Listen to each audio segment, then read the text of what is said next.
Welcome to episode 54 of Fascinating, a Star Trek podcast. Bread and circuses. In this week's episode, the Enterprise happens upon an Earth-like planet where a Roman-esque civilization has persevered into the 20th century. Observing the partial integration of a freighter crew, Kirk, Spock and McCoy head to the surface to learn more, but are soon captured. With television ratings at an all-time high, can Kirk survive the circus, or will he end up as a meal for the lions?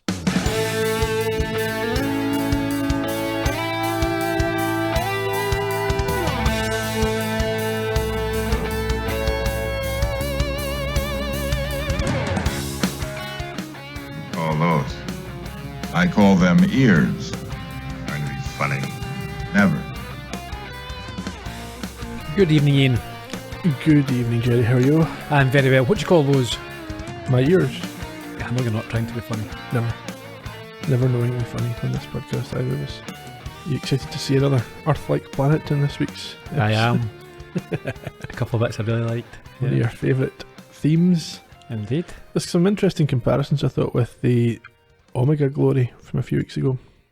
In what way? With the ancient Earth civilizations and the near comparisons. And it's not so much the same as the Patterns of Force, where there was a human that brought it with them, but these other planets where they've developed independently the exact same thing. Mm-hmm. Yeah, an interesting episode. I think I have, I've got some issues. One that really annoyed me, to be fair. Probably going to get to that towards the end, I imagine. No, right at the beginning. One right at the start? Yeah. Okay. Well, the biggest one for me. Okay, well, before we get into it, I never do this at the beginning anymore, so I'll remind people to join our conversation during the week on social media. We're at Trek Podcast on Twitter, Facebook and Instagram, and you can always come to astartrekpodcast.com where there's a post up for each episode, and if you prefer, you can watch/listen to us on YouTube. More listen, there's not really any watching to be done. Okay, thank you. With that out the way, let's crack on. Another bridge opening. Yep, double the pleasure for you this week. Mm-hmm. Spock has some bad news for Kirk. He's analysing data and he's found wreckage from the SS Beagle. Yeah, it's been missing for 6 years. They've not done much looking for it, have they? That's exactly what it last was. Spock notes there's signs of some personal belongings, but there's no bodies or body parts. Which is a good thing, I suppose. Yeah.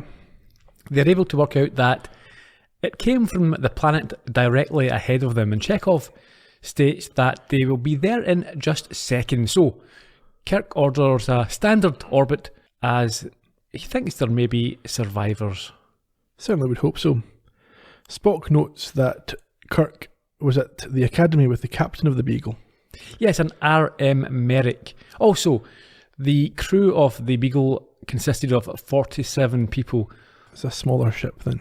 Yeah, you have to be better to get a starship. Yes, better than Merrick anyway. They come up on this planet and Kirk has it put on the big screen. Yeah, but there's an interesting piece of information we get before then. Kirk notes that Merrick was dropped from the academy. Oh, okay. That could be important later. Yeah, in his 5th year, and decided to go into the merchant service. As you do. Right, as I said, then we come up on this planet, up on the big screen, and Kirk thinks it looks very different to Earth. It doesn't. Chekhov thinks it looks very similar. It looks exactly the same. In fact, I would go as far to say it is Earth. Well, Spock says it's very, very similar. It's got the same amount of water and land. The land's just shaped different. Mm-hmm. And he also, I think, detects large cities. Pre-atomic. But cannot tell what era it is from. Surely it's their current era. Why would they have to relate it to Earth? Yeah, no. So I've already done that in the introduction. We talk about this being, and they talk about it during the episode as being like the 20th century, but you don't know how many centuries there's been human life or equivalent life on this planet. Mm-hmm. But anyway, it's just for ease of reference, I think. Yeah. Uhura at this point tunes her television into the local signal. Yeah, but again, before that, I think Spock notes that there are radio capabilities, excellent logistical infrastructure, but no atomic power. And that's, again, relating to... But why do you assume there has to be atomic power? Why would this the follow order the of things same? on Earth was different, yeah. Mm-hmm. Anyway, yeah, Uhura. She can pick up a news broadcast that is using some old technology.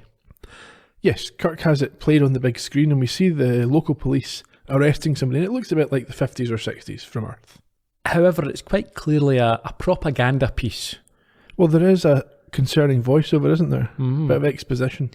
This is similar to the Nazi episode as well. There's dissidents being clubbed by a totalitarian police force. Yes, in this case, the dissidents who are being arrested are being referred to as well-treated, well-protected, intelligent slaves. So what are they complaining about?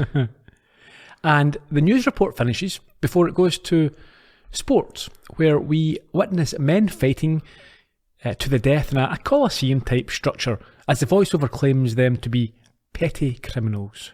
I think one of them is named and is called a barbarian, and Spock notes, once the picture is lost, that the name matches a crewman from the Beagle. Yes, William B. Harrison. This is pretty much the Running Man. We've discussed the Running Man before, I'm sure. I'm pretty sure my great-grandfather was called William Harrison. Was he? Possibly. I'm not going to put any money on it, but I think that might be right. Maybe it was him. It could have been. Well, that's not going to work. Okay. Yeah, because he wasn't B. Harrison, was he? Obviously. Wrong middle name. Anyhow, Kirk seems quite perturbed by all this. He does a sort of stare off into the distance. Yeah, he says it looks like a 20th century Rome, as Spock points out that Harrison is listed as a flight officer on the Beagle. At this point, Kirk orders the transporter room be prepared for them to beam down, and we get the credits. Yeah, we arrive on... Did we mention the planet? It's Planet 4 something or other. Oh, yeah, you just said Chekhov said it was seconds away. Yeah, I can't remember its name. Okay, Planet 4. Planet from now on. The fourth planet. They beam down onto some rocks. We see 2 moons, so I thought that was quite nice. Yeah. But for some reason, they've decided to go down in uniform despite hoping to go unnoticed. Yeah, and they also have a discussion about beaming quite far away from where they're intending to go. Now, this is standard practice. Well, Kirk complains that they're too far away, and Spock says they absolutely, definitely won't be seen beaming down in this location. No, this is for sure he's worked this out, and this is extremely safe. Very, very safe. Yep. There's no chance whatsoever of being apprehended at all. None. Spock is a logical, scientific mind. He's applied his mind to this task and come up with this ideal location. He never gets it wrong. Nope. He gets into an argument with McCoy about smog, though. Yeah, I think Spock starts to rabbit on about the makeup of the atmosphere and describing it, and McCoy just says, yeah, we call that smog, or they called that smog. Yeah, stop talking. Mm-hmm. So they work their way down the rocks that are on the little hill to the bottom. Well, we do get another sort of exposition bit where Kirk explains the Prime Directive, and Spock says it must be in force here because there's been no other contact. Yeah, and this is the big issue that I had with this episode. It really irritated. It got to me. It's not even the first time lately. It's about the 3rd or 4th episode out of 5 or 6 now where they've gone, Prime Directive, very important Prime Directive. They even recite the Prime Directive in this one. I'm sure the listeners are bored listening, but I'm bored saying it, but there's so many examples of them just ignoring the Prime Directive. And in this episode, and we'll discuss it later on, there are so many good reasons to ignore or to disobey it. Yeah. And I don't think that they would be held accountable in any way. I don't think they'd be punished for it. I mean, I suppose you could imagine that Kirk's maybe been reprimanded for past breaches and is being very careful now. I don't think he's the type of character. I think he puts his crew ahead of that. No, absolutely. Yeah, anyway, so they have that sort of exposition dump for people who are only watching Star Trek for the first time. Did you like McCoy's line? What was that? He wishes that one time they could just beam down and claim to be the Archangel Gabriel. Yeah. Make people do things for him. Yeah. Act like a god, yeah, fair enough. He doesn't see the funny side of it. McCoy points out quite rightly that's because he would never pass for an angel with those ears.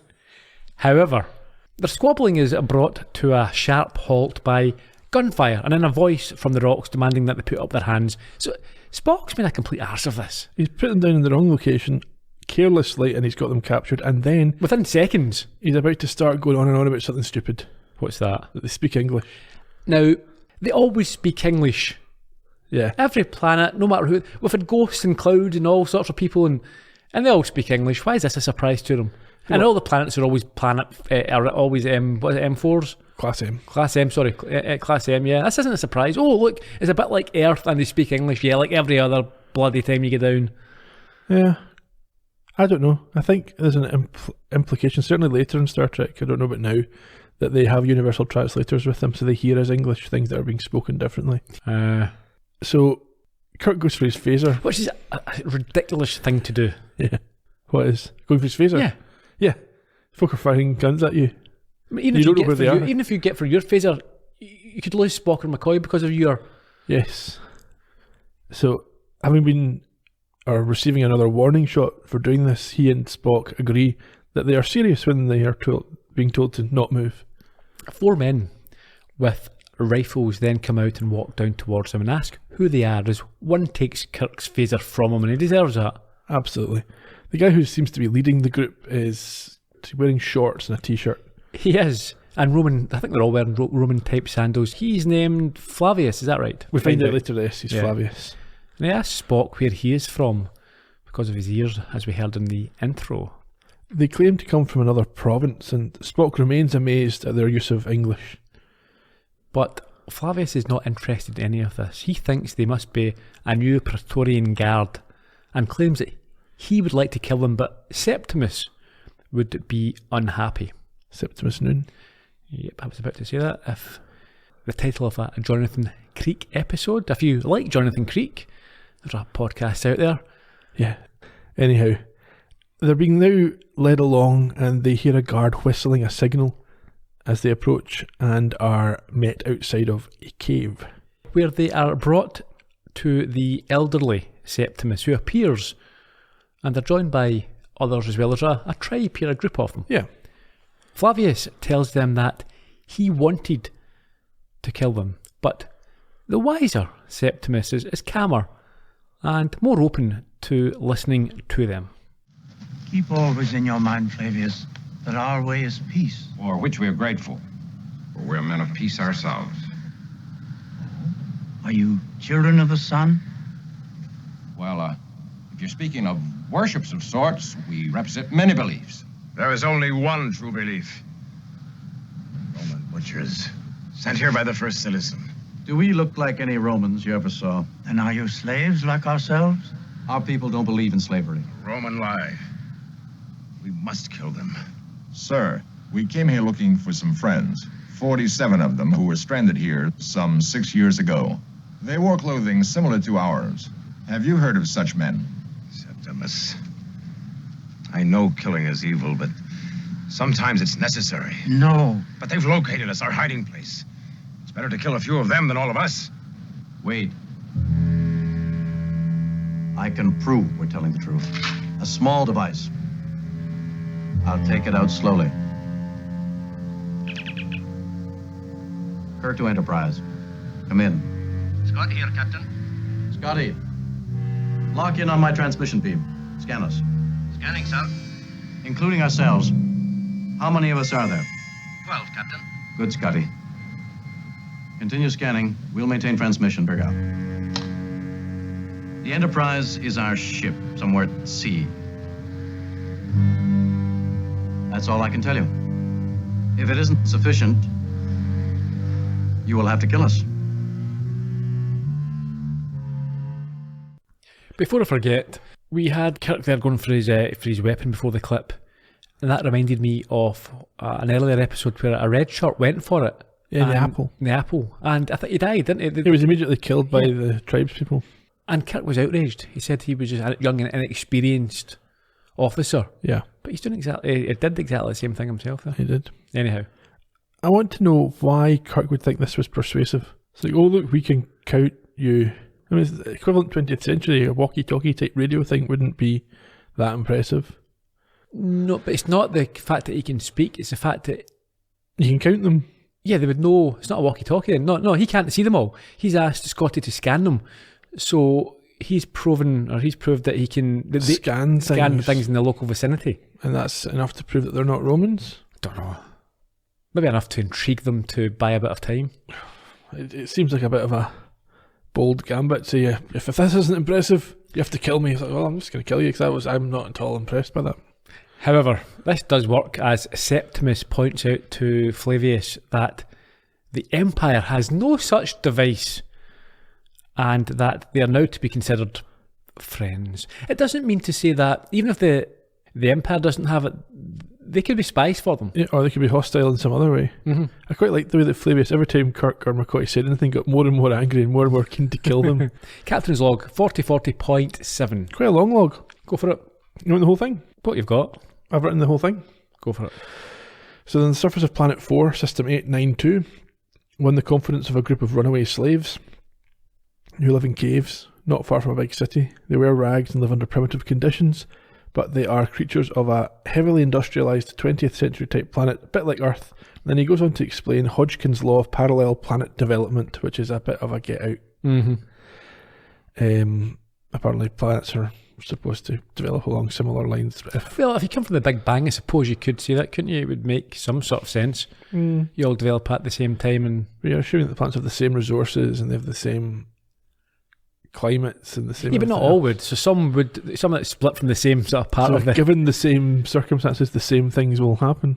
Yeah, well, I think maybe if it explodes from a singularity, Yeah. some will go out in the same sort of direction, won't they? Or some will go in the opposite direction, and I'm not sure that the bit goes back as far as the Big Bang. It must go back just to the origins of life on that particular planet, which will depend on other things. listen, I'm trying to give them a bit of help here. I'm looking forward to the episode when they find a planet full of dinosaurs that hasn't been hit by any meteors.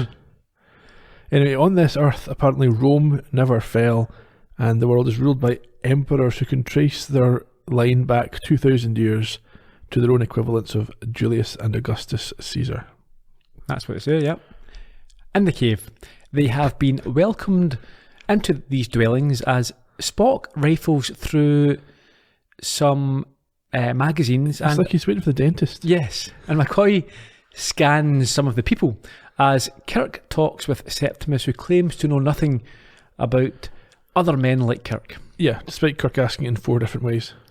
Yeah, so Kirk presses on and asks if he has heard stories of men who came from other worlds, but Septimus confidently states there are no such places and the stars are just lights from heaven before he blesses the sun.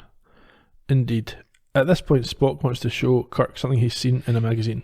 Yeah, I thought it was handing him some sort of gay porn magazine, to be fair. Well, it looked like it. Not that I've seen a lot of them, but it was Okay, if that was your first instinct, it was some oiled up buff dude on the cover. It definitely looked like it. Could be one of those sort of muscle type magazines, Men's Fitness. That is borderline, yeah. I mean, I think the gay community quite like a men's fitness magazine.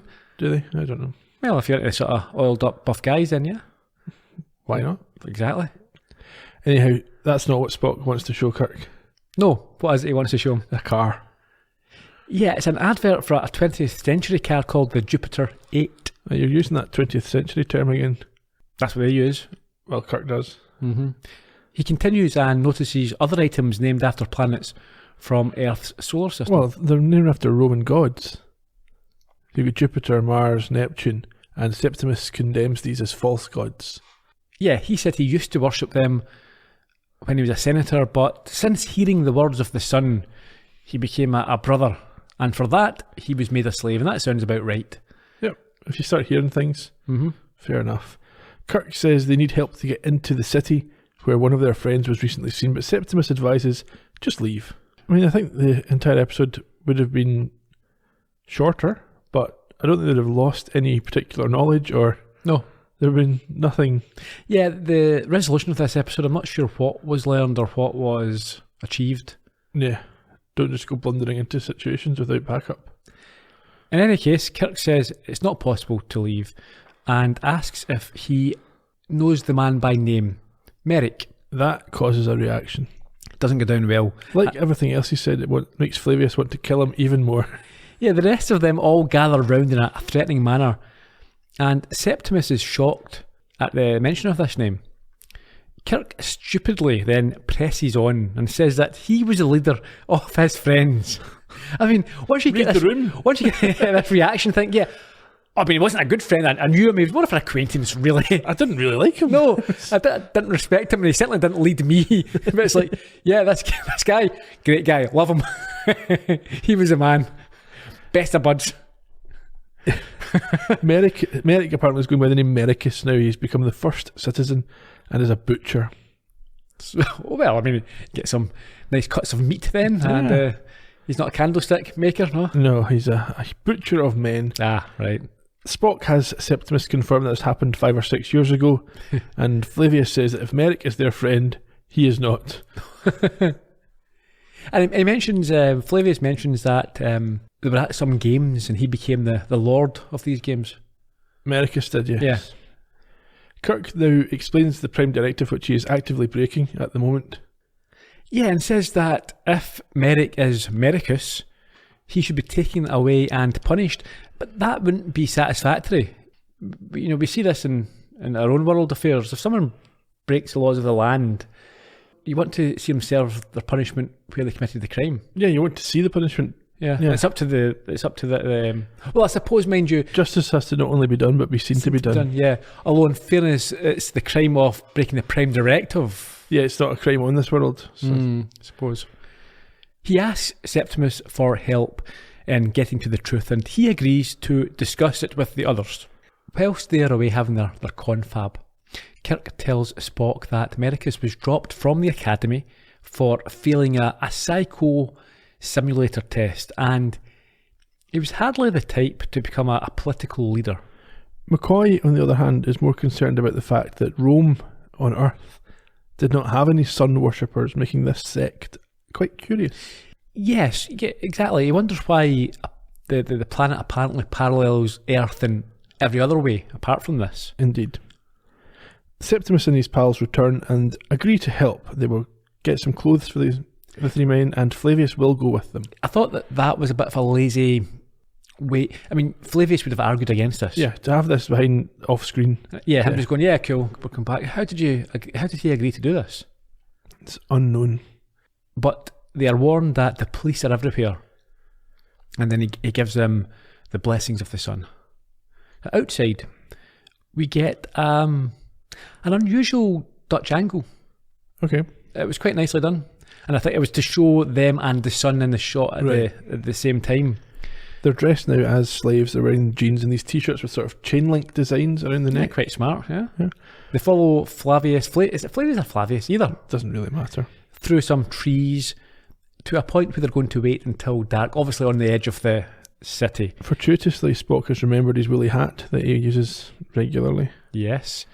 At this point, Kirk asks Flavius if he is a slave, and he responds by saying, well, you are indeed barbarians if you've not heard of Flavius Maximus.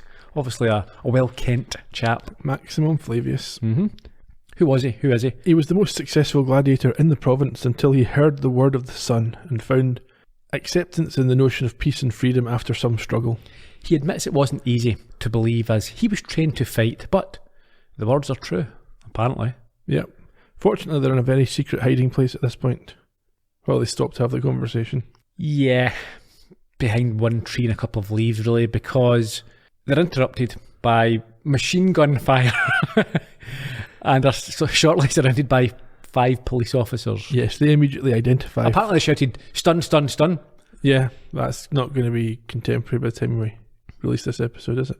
I think it might stay in the news. Anyhow, they immediately recognise Flavius and identify the others as barbarians. We then get a weird comment from the police officer who says it's been a long time since he saw barbarians die in the arena.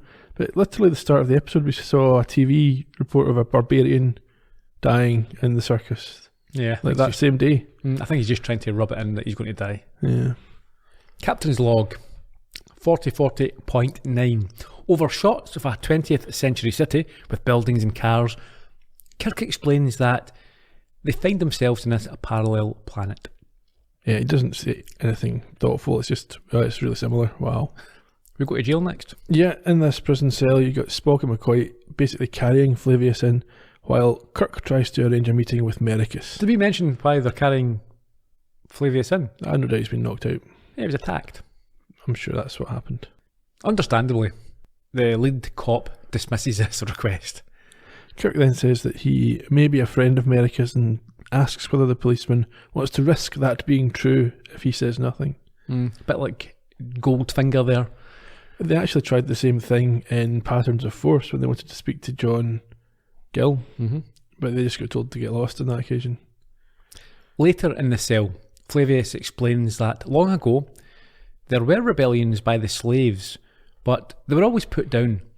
And over the centuries, they were given enough rights, such as medicine and pensions, that they ended up accepting their position. Was this some sort of attack on socialism? I'm not entirely sure what it's meant to be an attack on. Mm-hmm. I think it's just they're trying to project how slavery would have developed if it hadn't been challenged. Right. Roman slavery, obviously not the American version, which is a bit different. Spock claims that this is fascinating, but McCoy thinks it is entirely logical, which results in Spock telling him that Stop using my word. if he could show emotions, he would be annoyed, yes, at the use of his use of the word. However, McCoy defends himself, saying that medical people are trained in logic, and Spock has a go back, claiming that he never considered he had any training at all, thought it was more a case of trial or error. Well, with the Vulcans it was. So I was like, I don't know how to do Vulcans, but blah, blah, blah. Zip, zap, zop, and maybe you'll get better. Watching on, Flavius asks Kirk if they are enemies. And with a smile, he says he's not sure if even they know. And they seem to be in this episode, and perhaps gradually over the last few, this bickering has become a little bit more intense and real than I think that it should be. I think it started to turn in that episode where everyone was really tired and Spock had to fly into the amoeba. Yes. So up until then, it was always clearly joking and they were friends. Mm-hmm. But from then on, there's been this kind of edge where you're just not quite sure if McCoy actually just doesn't like Spock, which doesn't make sense. It doesn't seem to be taking it too seriously. And we hear later on as well, there's a scene, I think it's actually one of the clips I have, that, it just seems the writing's missing something. Uh-huh. Anyhow, Kirk starts to ask Flavius about sun worship and is told that it began as long ago as the start of the Empire. Yes, he explains that the message of the sun is that all men are brothers, and this was kept from them, but that he sometimes wonders whether it's true because man appears to have to fight to survive. Kirk reassures him that it is true. At that point, some cops show up to take Flavius away. Yes, in preparation for the morning games. He refuses to fight, claiming to be a brother of the sun, but the cop laughs at this and tells him that he is as peaceful as a bull with a sword in his hand. After he's gone, Kirk indicates to Spock and McCoy that this might be their chance. He pretends to the guards that McCoy is ill, and it takes McCoy a bit of time to twig. A bit slow here, isn't he? Yeah.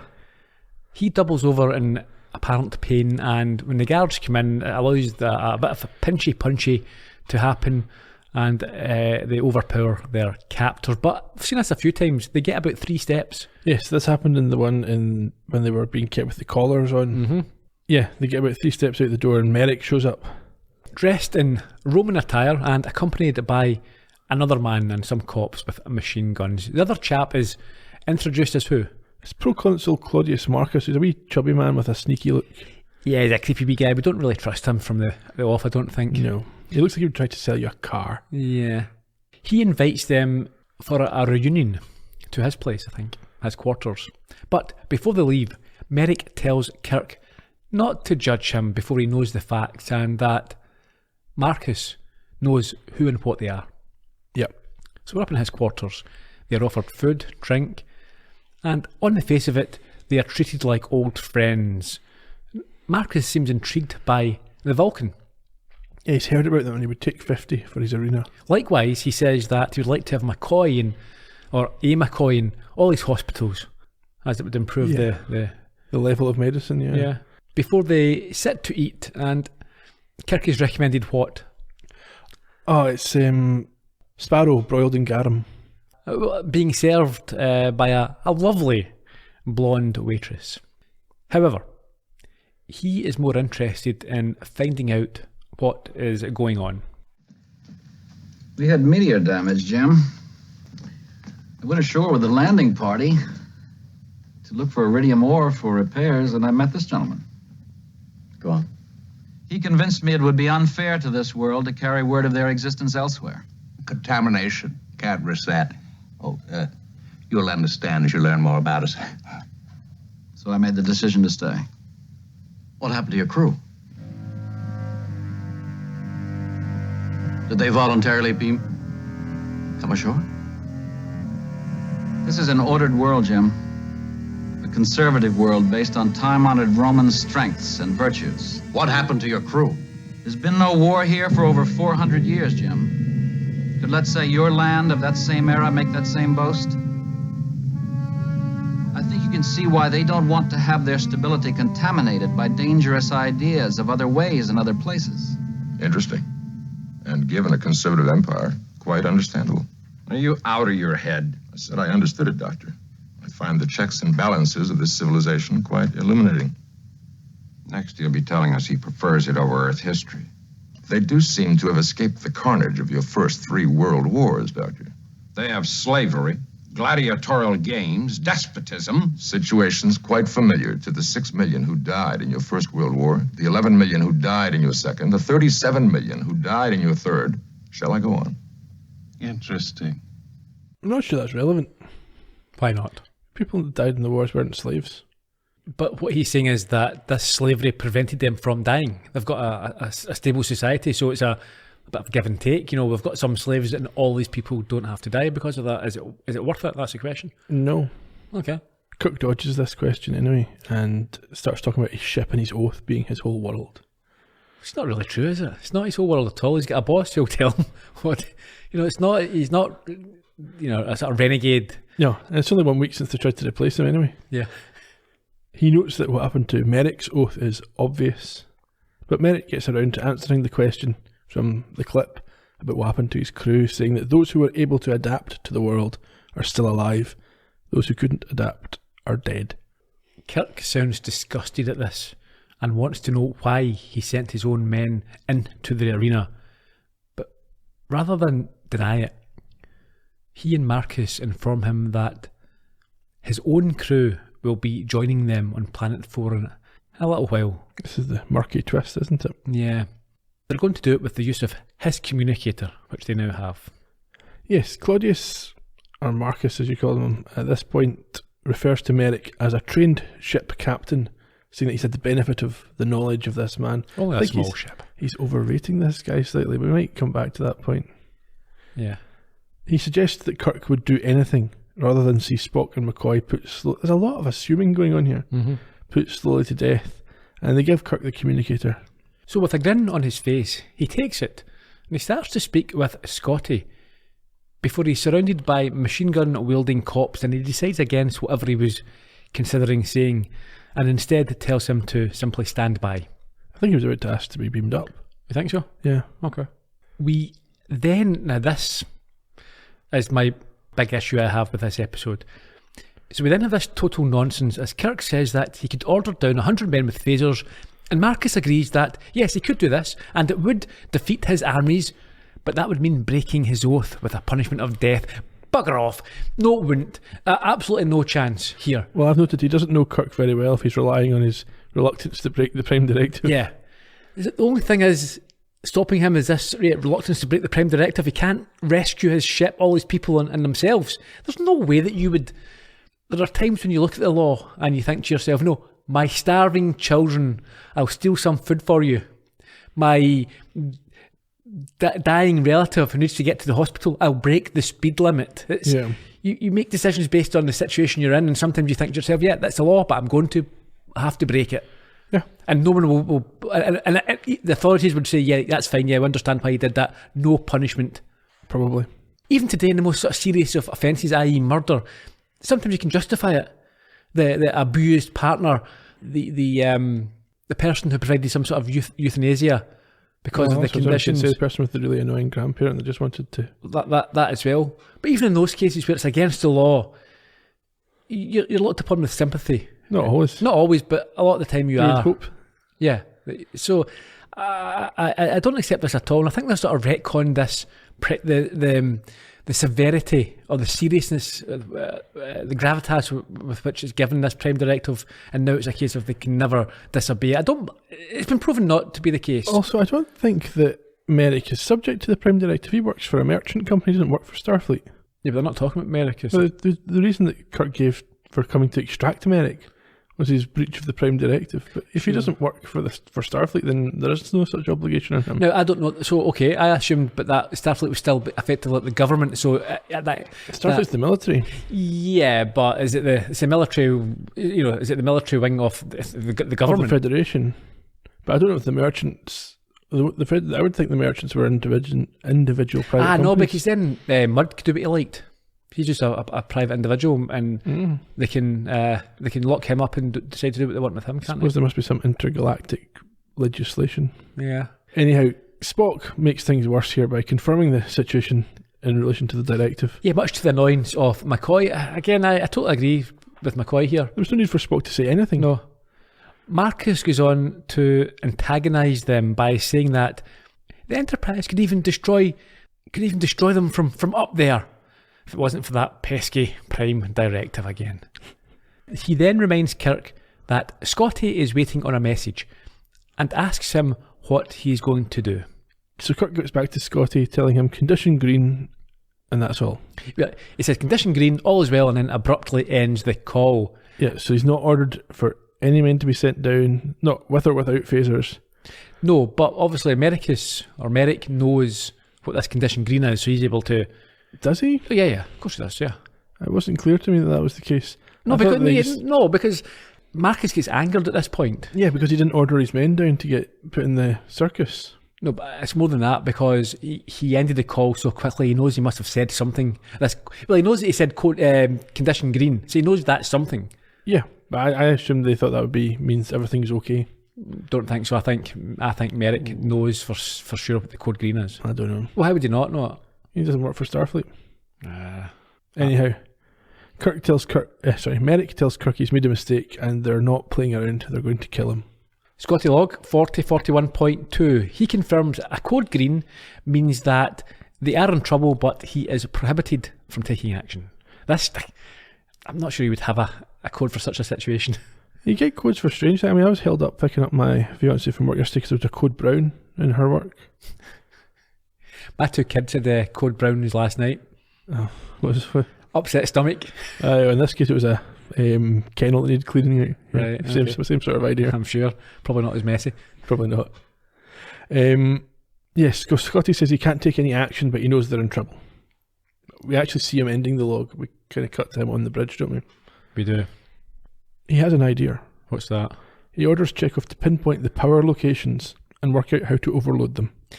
Yeah, I don't like this either. I don't think it makes much sense. It's not doing nothing, is it? Exactly. He's saying he can't interfere, but he can cut their power. That's interfering. Yeah, and he has no idea whether that would help or hurt. Yeah, maybe Kirk needs the power for whatever he's up to down there. Yeah. And maybe, cutting the power would just enrage whoever, whatever situation they're in and make things worse. They'd be stabbed to death. Yeah.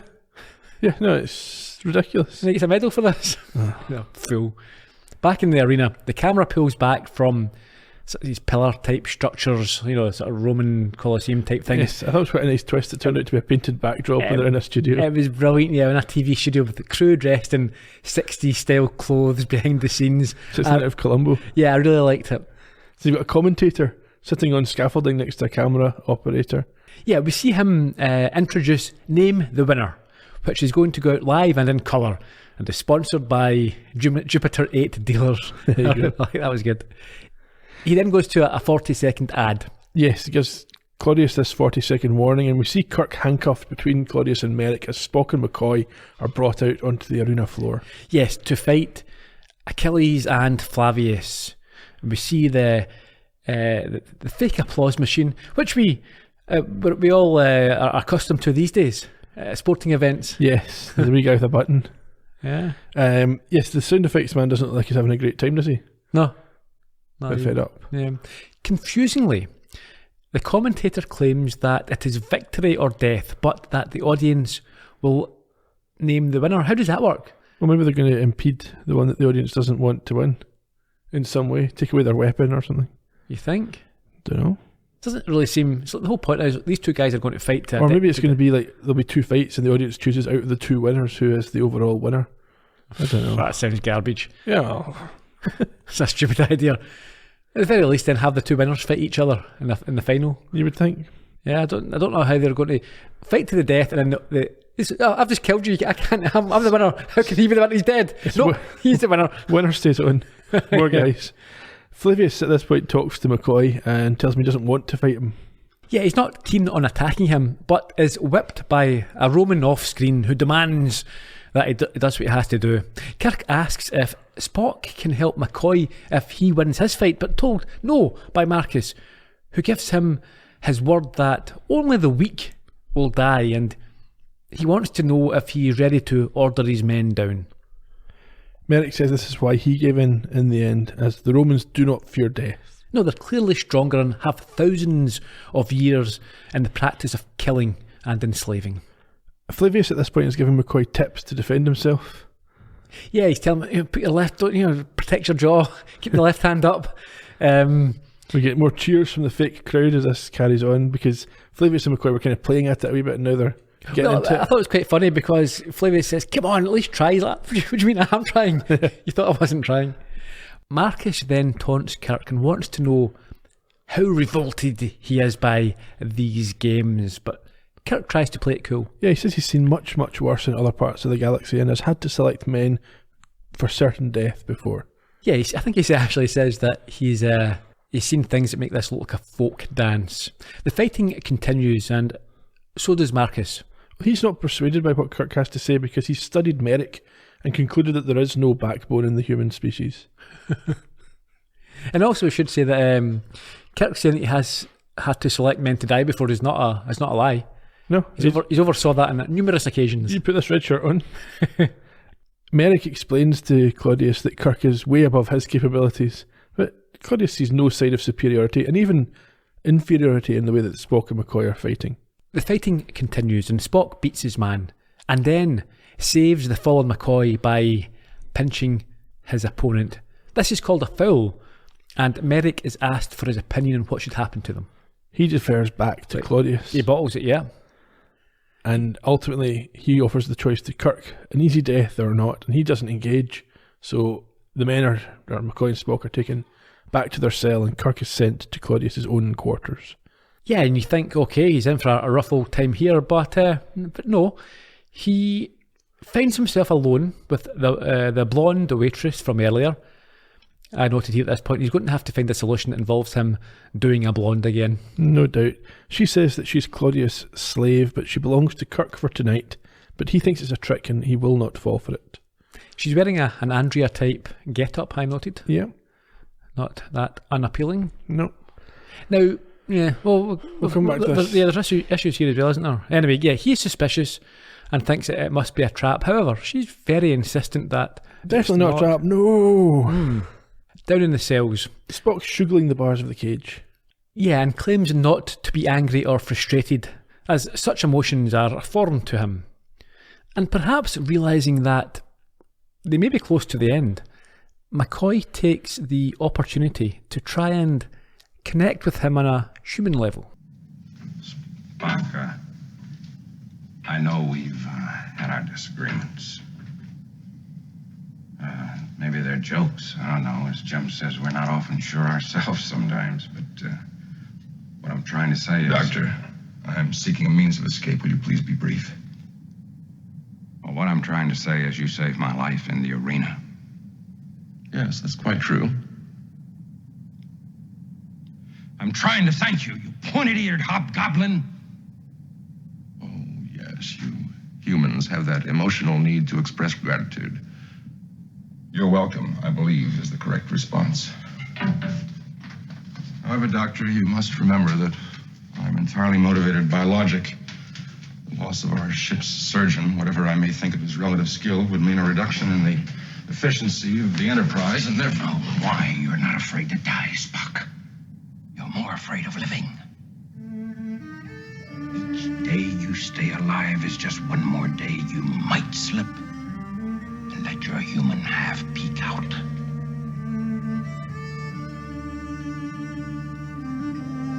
That's it, isn't it? And security. Why, you wouldn't know what to do with a genuine, warm, decent feeling.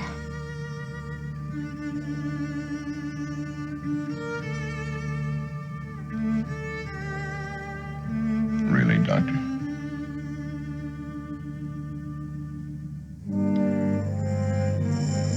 I know. I'm worried about Jim, too. A couple of things about that scene there. At least a couple. Yeah, well, we mentioned earlier that the relationship seems to have, or the banter between the both of them is taken a bit too seriously, and this scene I didn't think was necessary. It's almost as if they're both accepting that they have, or they didn't like each other. No, I don't think so. I think Spock at the end, when he says, "Really, Doctor," it's like, you've taken us a bit far. Are we not? This isn't meant to be serious. Well, okay, yes, that's the thing then. So he's apologising, and he said, "I need to apologise for all the insults. You know, I was a bit out of order." And Spock's like, "What do you mean? I always assumed it was a joke." Yeah. But on the other hand, are we meant to think that, you know, Spock accepts that, just can't show it? You know, he was saying, "Oh, I'll consider you a doctor or a medical person that would affect the running of the ship," but actually that's him just I think being. we do, and I think McCoy is just acting out here because he's worried. But the way that he plays it at the end is as if Spock's done something wrong, when all he did was save his life and then not accept the praise for it. Yeah. Anyway, up in the chamber, we've got a very problematic scene to discuss. Yeah, let's go on with it. Kirk, as we could have expected, doesn't need any help. Well, not for a few hours anyway. He is enjoying the offerings of Drusilla. Is that a weird name, Drusilla? It seems like a sort of... Yeah, I think it's something out of Buffy the Vampire Yeah. Or what's the one, the Count Duckula? Okay. And he reluctantly takes her up on her offer to service on her offer. to service him. And then, from the reduction in the candles, we see that a good few hours, of course, have passed. He's not a wham bam, thank you ma'am type person. There's many hours of pleasuring later. He's awoken by Marcus himself. Who before that, let's talk about what happened. Well, we can only assume that they get down to business. Yeah, but he doesn't seem to have any qualms or concerns about the fact that she's literally a slave with no free will to consent or not consent. This is like people trafficking, you know, into prostitution. Yeah, it's essentially a rape or a sexual assault. Yeah. She's a slave who's been ordered by her master to offer herself to him, and he says, yeah, I'll have a bit of that. Knowing that she's a slave. Mm-hmm. Anyhow, Claudius comes in and wakes him up, and there's a bit of an exchange about a missing communicator before Merrick comes in with some guards. He then agrees to give Kirk an explanation, but it isn't good news. Although before he starts to talk, he embarrasses Merrick. Yeah, he kicks him straight back out again, saying this is a conversation between men. Yeah, the grown-ups, beat it, wee man. So he goes on to tell Kirk that he will die shortly, but as he is a man, he gave him those few hours of pleasure with Drusilla as a mark of respect. That makes it worse. It does, yeah. And Kirk says he appreciates it. What can you say? The problem for Marcus is that they have to show that defiance cannot be tolerated. But on the positive side, if there is such a thing, he will at least perish quickly. And the same will go for McCoy and Spock. Yeah, because of the respect that he has for Kirk. Mm-hmm. He is then escorted away to the arena, where he will be the highlight of the evening, and it will be shown in full-colour TV. They've got 15 minutes booked in the early show for his execution, and then they have a little exchange about TV ratings, which I think might have been a dig at what was happening to Star Trek. You think? Yeah. Okay. We then have a Scotty log. Coincidentally, he is now ready to disrupt the power sources on the surface. We heard at the top of the episode that this was a planet very much like Earth, and many cities. Yeah. Was he going to do every single city? Maybe just the one he beamed them down to. Okay. Anyhow, back in the arena. The announcer lets the audience know that before the first heat, there will be a simple execution, and Marcus orders the executioner to use a single thrust. He says, "Don't move, you'll only die harder." But as he goes in for the kill, what happens? Flavius comes in to save the day. Yay, the cavalry. He runs in, attacking the executioner, and this causes the police to open fire and kill him. But, and the executioner. Well, yes, because I think Kirk grabs him and uses him as a human shield. Yeah. And then Who does Kirk finish off with a knife? Kirk then gets a sword and deals with one of the other guards that's hanging around. Is that what is okay? Yeah. And at this point, Scotty manages to cut the power, which allows Kirk to run off with a machine gun. Yeah. Yes. Which reminded me a bit of the Chicago episode. Yeah. When they had the Tommy guns. Sure. So he heads down to the jail and releases McCoy and Scotty in what looks like an incredibly dangerous way. Well, I was going to say that wouldn't work. You've got a big bowl of metal and you're trying to shoot it with a tiny little bullet. Well, I'm not sure if it'd work or not, but the fact is that you've got a solid metal lock and bars. Ricochet. You stand at point blank range, yeah, you're asking for a ricochet to kill you. Crazy. Yeah. Anyhow, he says there's no time to explain, and then once again everyone arrives just as they leave the cell. Now, this is another piece of nonsense we have. Marcus and the guards, as you say, arrive, and he orders them to fight with swords. So that they can show Merrick how men die. So they drop their guns, but Kirk doesn't. Nope. But he decides to not shoot. Yeah, and then Spock grabs a sword. And then there's a stunning plot twist. What's that? Merrick's got the stolen communicator. It wasn't Drusilla, after all. And he tries to communicate with Scotty to arrange for Kirk, Spock and McCoy to be beamed up. Yeah, but he's stopped by a dagger to the back from Marcus. Yes, but in the last seconds of life, he's able to toss the communicator into the cell where Kirk, Spock and McCoy are holed up defending their position.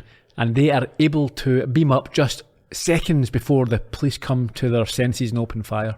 Yes. Captain's log. 4041.7. Kirk is giving a commendation to Scotty for ridiculous. I think this is how things happen though. It's like Inspector Gadget. At the end of every episode, he's done something stupid, but it's worked out and he gets thanked and commended for his performance. If all the crew involved in this whole incident, he's the least, I suppose. I mean, why not give it to McCoy and Spock who were down there fighting? Yeah, literally. Yeah. We see, I think we come onto the bridge as Kirk continues to dictate and Scotty's very pleased and wanders off. Spock and McCoy then join Kirk, and with the help of Uhura, oh no! there's the revelation of what was actually happening is presented. Gentlemen.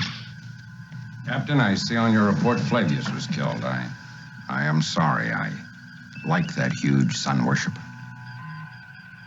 I wish we could have examined that belief of his more closely. It seems illogical for a sun worshipper to develop a philosophy of total brotherhood. Sun worship is usually a primitive superstition religion. I'm afraid you have it all wrong, Mr. Spock, all of you. I've been monitoring some of their old-style radio waves. The Empire spokesman trying to ridicule their religion. But he couldn't. Don't you understand? It's not the sun up in the sky. It's the Son of God.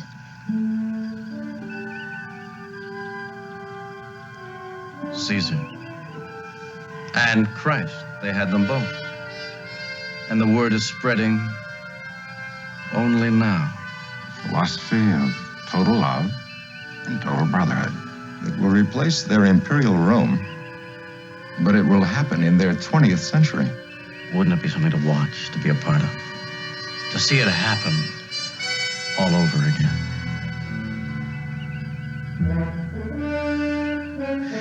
Mr. Chekhov, take us out of orbit ahead, warp factor 1.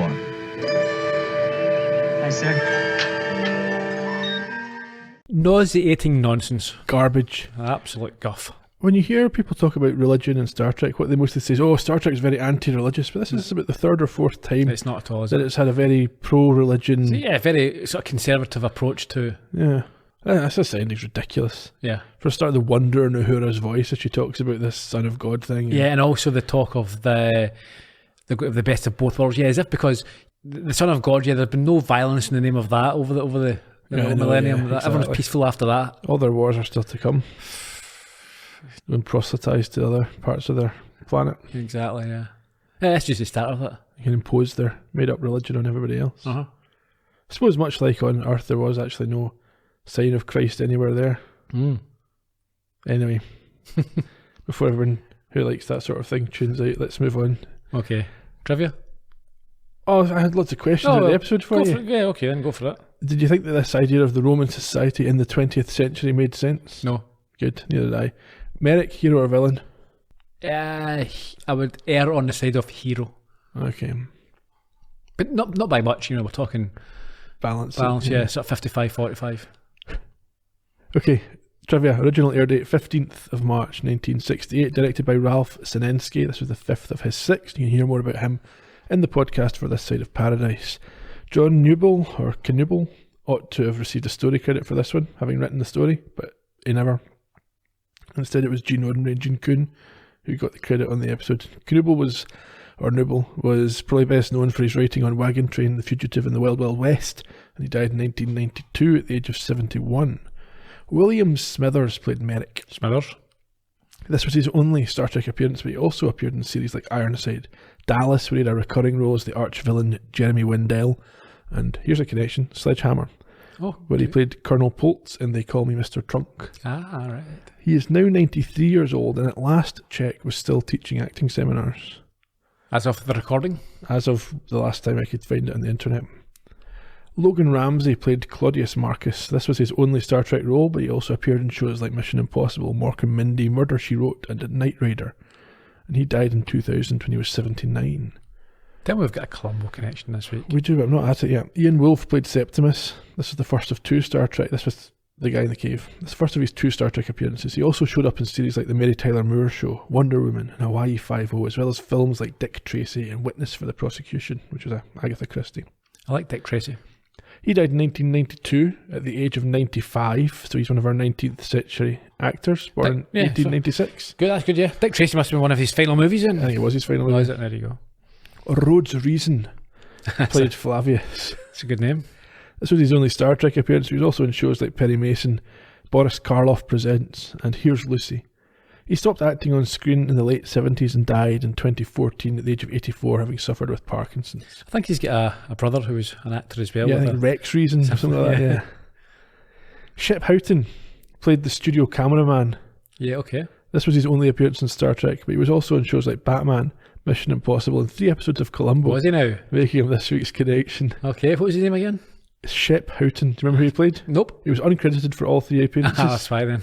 He played party guest in A Case of Immunity. Okay. He played auction guest in Any Old Port in a Storm. All right. And he played chess match observer in The Most Dangerous Match.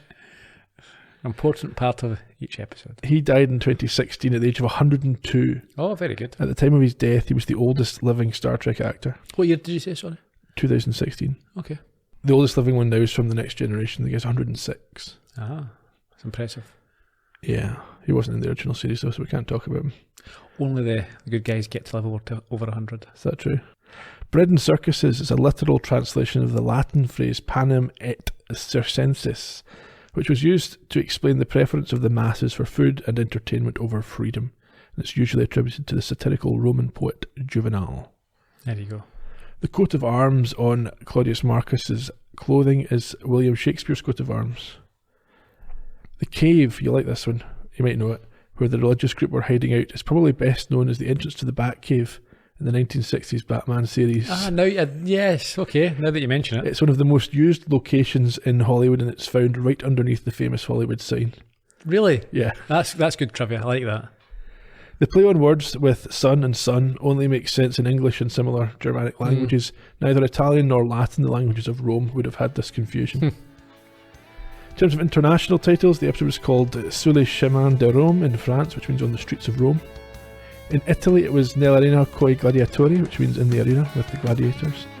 And meanwhile, our friends in Japan went with Moitotsu no Jiku, which means the other Earth.